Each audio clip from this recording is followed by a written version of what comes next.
It's a bit of a random video here today, and don't really have anything planned out. I suppose it's going to be more of a kind of waffle and a bit of a vlog than anything else. I've got a couple of topics I need to go over, and I suppose I can show you a couple of pickups and games I got as well, maybe throw in some gameplay. But yeah, I've been taking a sort of a short break from YouTube over the last week, 2 weeks. My camera actually broke and I had to get that repaired. I had to get some spare parts for that and try and get it fixed, and just managed to fix it, so that's cool. But yeah, other than that, I've just been kind of working on DIY projects around the house and that sort of thing, so nothing too exciting. I need to catch up on quite a few videos now. But yeah, first thing I wanted to do, I suppose, was just say a massive thanks to everyone that did a video response to my 2012 gaming setup snapshot video. Quite a few of you actually did like full room tours, and yeah, it was really interesting to see. I'll actually go through everyone that did a video response here, and there's quite a few of you. So yeah, I'll leave a link. If you haven't seen the video, I'll leave a link in the description. You can go check out if you want, and you can of course go and check out everyone that did a video response to it. So the people that did the responses were here, if the camera will ever focus. So Haxorus, he actually posted 2 videos by accident. This one here, Hexagon, Retro Swede, I'm sure a lot of you are familiar with Retro Swede, Warrior Razor, The Real Normal Gamer, FM Towns Marty, I like that username, it's pretty clever, and Metal Tiger 88 has one of the coolest video game rooms I've seen in a long time. He's got all this crazy lighting going on in there. It's like I don't know, like a scene from Tron or something. But yeah, he's got a couple of new additions, I think, coming to his game room, or has already got them. So yeah, definitely check out that one. That's cool. There's Haxorus's other video there, and Bigly Boo. We've got Robster 604. Really cool to finally get to see your setup there, sir. I know you've not made too many videos on YouTube, so that was cool to see. What we've got, Marauder Nor. We've got, this is difficult to say, Philippe Kiros, possibly. James 42519, Faznewcroft, Retro Game Girl, interesting username there. Really cool setup there. She actually has a full game room, but on top of that she also has like a fully equipped electronics lab. So yeah, combining 2 very cool things there. And we've got the Unshaped Adrian, is that what it says? Yeah. So yeah, really cool to see all these. I think there's a couple more that some people did make videos but didn't leave them as video responses. So Luke Morse, I know he did. He was actually kind enough to do one of these videos. Actually just done a room tour already, so he went and made a second one just for this video. So it was really cool to see. And he did warn me, but like after he made that video, about 200 new people came and subscribed to my channel, which was kind of crazy but very cool as well. So thanks for that, Luke. Yeah, I'll leave a link in the description if you want to check out the original video, and definitely go check out all these other videos here. Some really cool game rooms and setups to look at. Quite a few of them I'm really jealous of, but yeah. Yeah, if you did a video response, you should add it as a video response in the comments here, just so that anyone else that comes to watch the video can actually see yours, because I think there were a few other people that did responses, but they didn't attach them to this, so yeah.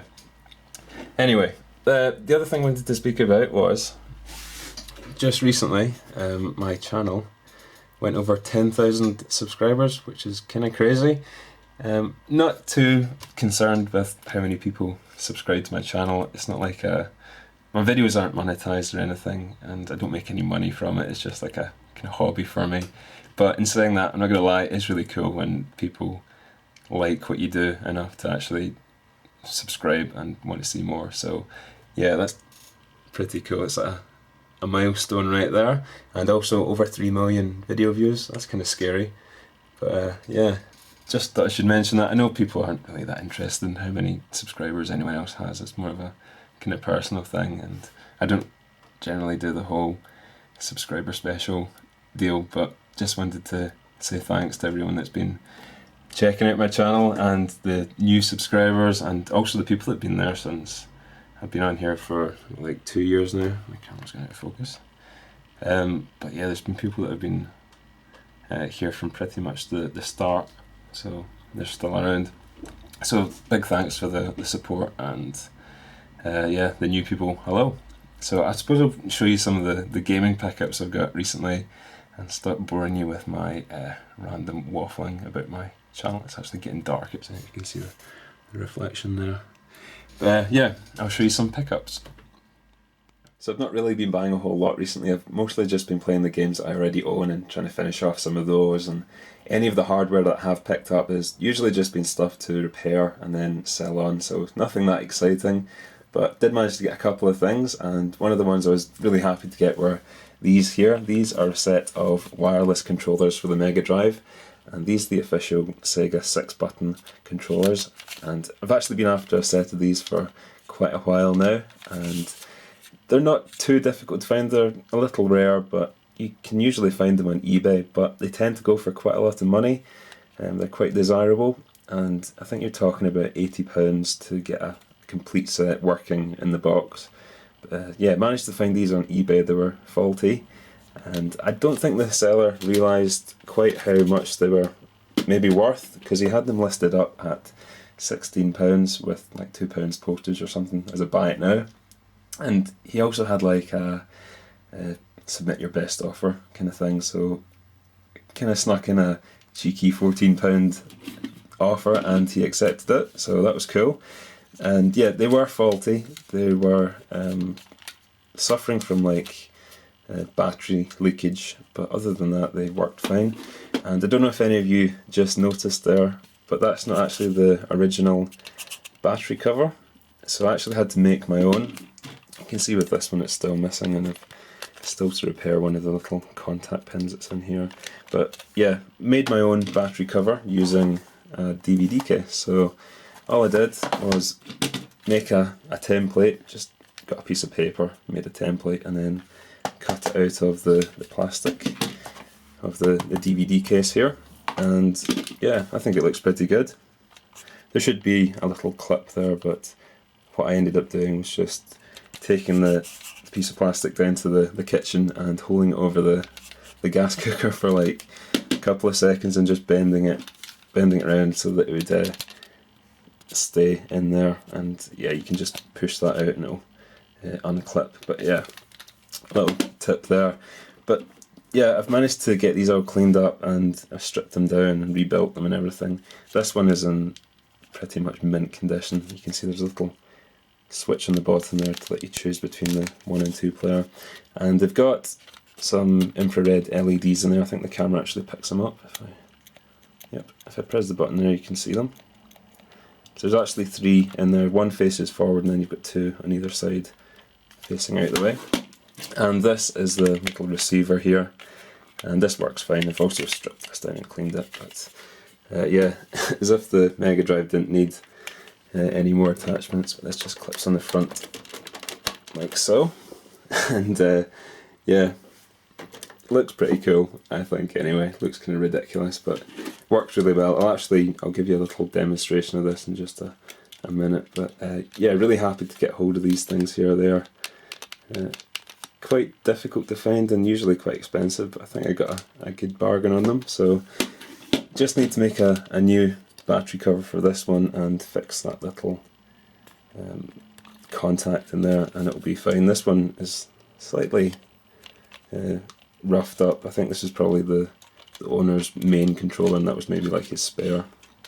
But yeah, really happy to have that. So my main controllers now are the 360 controller and the wireless one here for the Mega Drive, and you can actually use this on the Master System as well. So you have to excuse the lighting, it's now completely dark outside, so yeah, stick that in there so you can actually play it on the Master System. So I'll try and give you a quick demonstration of this wireless pad in action, and it might be a bit tricky, but I'll do my best here. So I've got a copy of Shadow Dancer playing on the TV there, and obviously the console's down there, and a wireless pad. So as long as the console is in line of sight with the controller, then it should work fine. you don't get any lag or anything like that. So press the button, and what happens here should happen on the screen, and left and right, so as long as it's pointing at the thing, like so. And yeah, I've played a full game of Streets of Rage 2 with this, and it was fine, no problems at all. The only thing you have to watch out for is sometimes I'm playing a game, I get an itchy nose or something and lift my finger up to itch my nose, and then you like obviously lose line of sight with the console and you end up getting a beating. But yeah, other than that, it works fine. It works at quite a good angle as well. You can actually almost sit side onto the console when you're playing and it will still work, you can see there. But yeah, that's the wireless controller in action. Just pause the game. Yep, worked great, so really happy to get hold of a set of these, so yeah. So out of the few games I did get, this was one of them, and kind of strange for me, it's a PlayStation 2 game.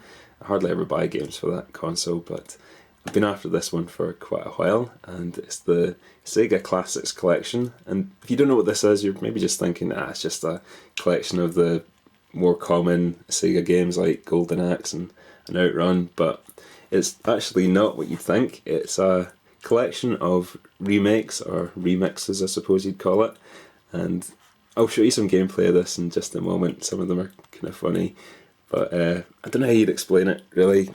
It's sort of like a remake with a slightly 3D visual effect, and the music's all been remixed, and it just it makes the games really cheesy. But yeah, I'll show you some gameplay. It's the best way to show you, I suppose. But the games you get are Columns, Monaco GP, Virtua Racing, Golden Axe, Fantasy Zone, Outrun, Space Harrier, and Bonanza Brothers. And I mainly just bought it for Virtua Racing, Golden Axe, and Outrun, also Space Harrier as well. I'm a big fan of the Virtua Racing game on the 32X, but yeah, they've all been slightly remixed or remade. I really, really like the Golden Axe remix on here. I think it's probably worth buying this alone just for that game. And they've remixed the music. Best way to describe this, maybe it's like Streets of Rage mixed with some Gauntlet. It reminds me a lot of Gauntlet on the Dreamcast, but it's like super cheesy, super over the top, and tons of fun. If you're into your side-scrolling beat-em-ups, you'd probably really get a kick out of this.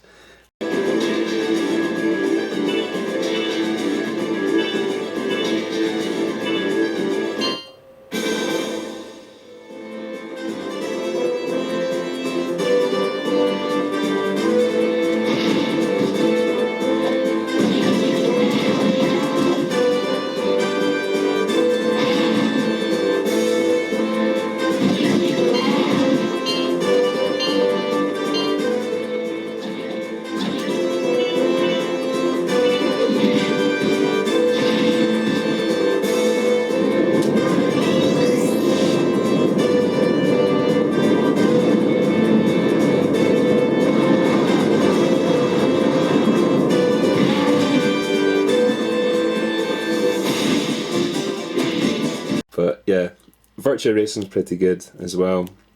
The only problem with that is it handles like you're driving a rally car as opposed to a Formula 1 car, but it's a lot of fun.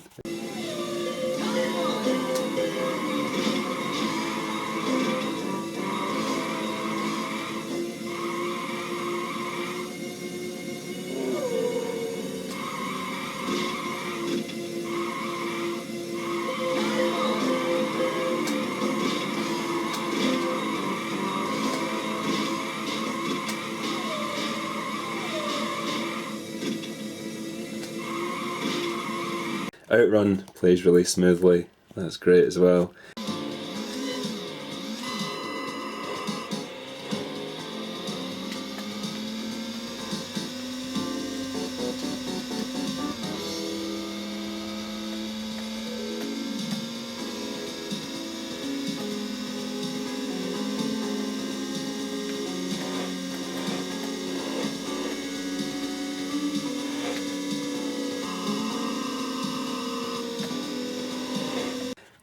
Space Harrier, I don't know what they've done to this game, but it's it's really, really camp. I don't know if you're from the UK and you know who the band or the pop group, I suppose, back in the late 90s, Steps, and there was also like this dance music band called I think they were Venga Boys or something like that.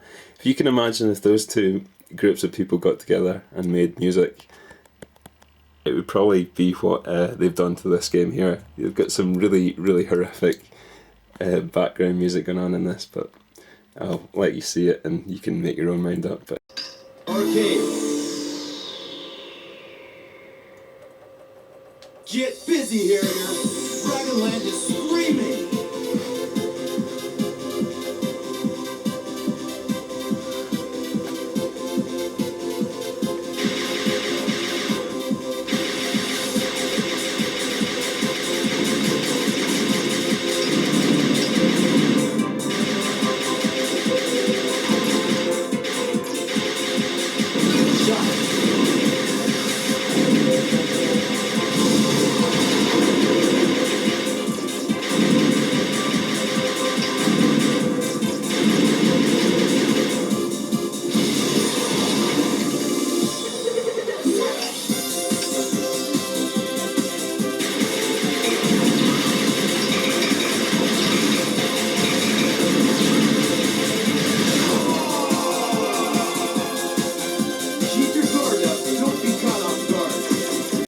But yeah, definitely I'd recommend picking this up if you see it. I paid like £3 for this. It's pretty much brand new. It's almost mint condition. The disc is still in the system, but yeah, I think you can get it on Amazon for like £4 delivered right now. So the other couple of games I got, this was one of them, and it's Civilization for the N-Gage, and this is a genuinely rare game. I've been looking for this for the best part of 5 years now, and it eventually came up on the German eBay. You can see it's the German version here, but yeah, I've given up looking for like the UK PAL version, and even the US version never seemed to come up for sale, so I just went ahead and got this one here from Germany.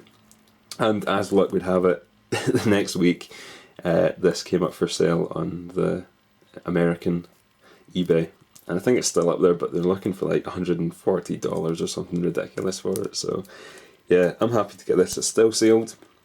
It is the German version, but it has like all the like English version and stuff inside. Not that that even matters, because I'm never going to open it or play it. It's for my sealed collection anyway, and you can always just download a copy and play it on your N-Gage if you really wanted to anyway. But yeah, that means I've now got pretty much every UK and US or North American N-Gage hardware release. I mean, like in a box like this. The only game I don't have is Sega Rally, and that was, as far as I know, only released in Australia. I did hear someone say that it was released in Portugal as well, but I'm not sure if it was an actual Portuguese release or what. But yeah, anyway, I've now managed to complete my N-Gage collection, apart from Sega Rally, but one day I'll maybe track that down. I know probably a lot of you are like, oh, I don't really care about N-Gage games, but for me this is like quite a big deal to finally get hold of this game. Genuinely rare game. So finally, I'll quickly show you this game here, and it's a fake Game Boy Advance game. It's a copy of Metroid Zero Mission, and I knew it was fake when I picked it up. I actually really liked the artwork on it, and it was really cheap as well, so I thought it was worth picking up. But yeah, you can tell it's fake, not only because it's got completely different artwork to what the proper version should have. I think they've tried to make this look like a Japanese cover. It's got a little Japan coded there and some Japanese text at the top as well. But if you turn it over, you can see here they've actually spelt Nintendo wrong. It says Nintendo on the back there, which I thought was kind of funny. If you can just make that out there, the camera will focus. So yeah, they've managed to spell Nintendo wrong, which I thought was kind of funny. And this is the proper version of the game here. This is an official copy of the game.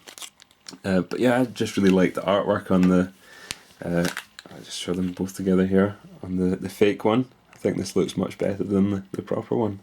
This is a US release of the game. The PAL version is slightly different again, but even the PAL version doesn't look as good as the clone or the fake, so yeah, picked that up. But anyway, that's all my pickups and what I've been up to recently, so thanks again for everyone that's been checking out my channel and all the support and everything, so yeah, I'll catch you again soon.